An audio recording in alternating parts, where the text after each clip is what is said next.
Real life street stars. Know what time it is.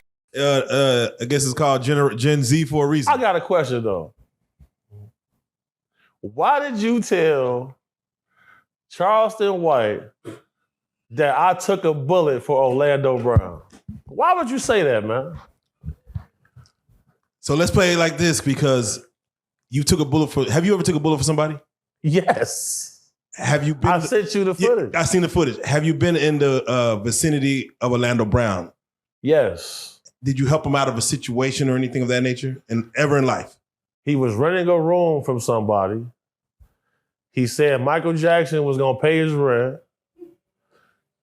His royalty checks wasn't coming. So they called me to drag him out the crib. That's where I seen him at.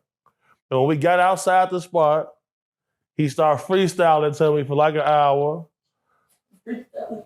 He told me Michael Jackson told him he was the best rapper alive. And he started getting kind of agitated because they was waiting for him to bring his stuff out the crib. He couldn't go back in. And you know, he'll fight you.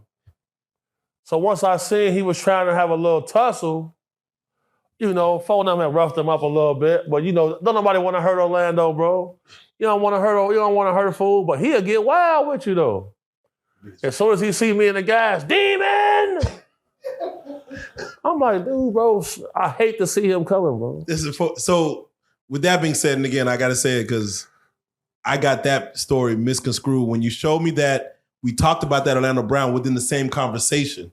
So somehow I put that two together that was the same incident. And I told Charleston White, which I got to apologize because that was totally wrong. And I believe that I would hate for someone to come to you, whether hearing it through the world, saying, aren't you the one who took a bullet for Orlando Brown? That's crazy work. You gotta be the goofiest man alive. Yeah. You stupid man with the stupid plan. Yeah, man. So yeah, I apologize, Charleston. If you hearing, I'm gonna send it to him. Okay. I got that wrong, Charleston.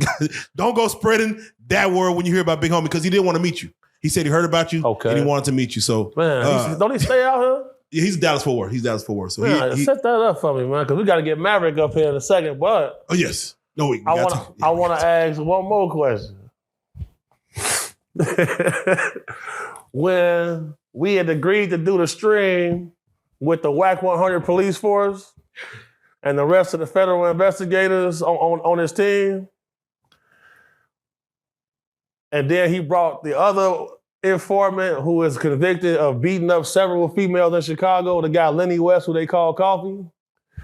When you see me bullying all of them, because my brain got damaged by y'all feds because they wanted to see me crash out against the fake gangster police guys. So when I got on the stream, I jumped off because I'm like, these guys are the cops. They're going to record all they do is police tactics. Wack said he worked for the FBI in his Vlad interview. Loose Cannon is doing things on camera that will get you a prison sentence, and he's on the street. You seen the guy 600 on the phone with them when they called me. He down at the police station getting a custom badge. And you see what I'm up against. I don't think we saw it at the time.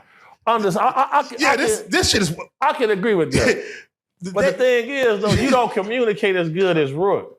You see what I'm saying? So that's what was causing the discrepancy between us. So I'm like, hey, man, this man,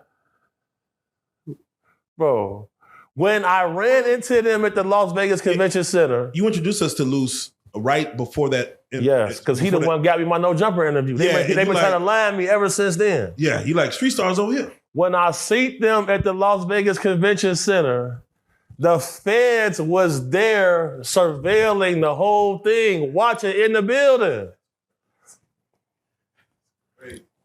So I just watched something a little earlier. It was Wack 100 talking to the mother of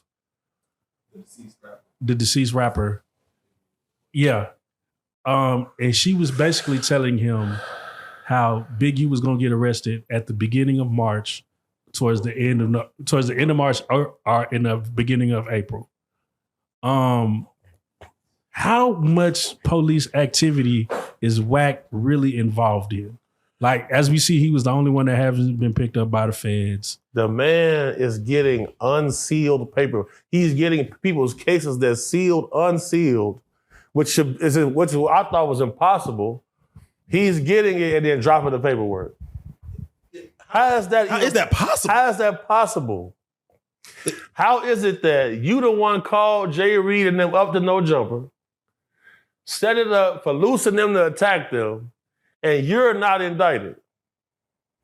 How can you make terroristic threats he threatened Aaron the plumber's life on camera. Nothing happens to him. Now, mind you, I would say, he can't be working for the laws. He said he was. Yeah, In his Vlad interview, he said he worked for the FBI. Okay. That's why Big E was like, man, the man said he worked for the FBI. Why is y'all supporting him?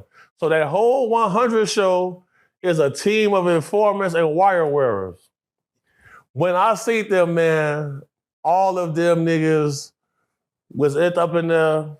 The feds was in the building surveilling that. They got pictures of that. They had my mama job this morning. So when people saying, why Wack saying he gonna be standing next to your mama? I'm like, man, he don't know my mama. He's saying that because he the feds. He worked for the law.